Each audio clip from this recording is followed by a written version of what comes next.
Ayan, ito na nga, luto na yung aking tinolang isda. Nagsabaw ako ng isda, guys, kasi para sa apo ko.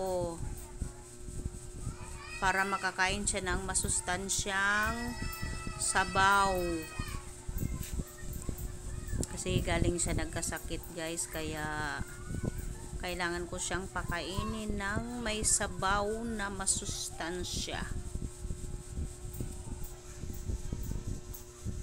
Ayan. Ano nga pala to, guys, yung hasa-hasa na isda. Tapos nagpakulo ako ng tubig na may kamatis, luya. Nilagyan ko ng bawang na buo.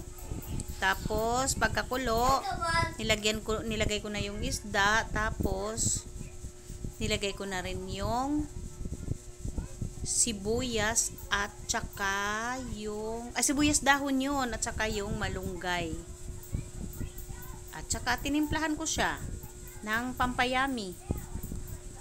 Kaya super yummy. Ayan.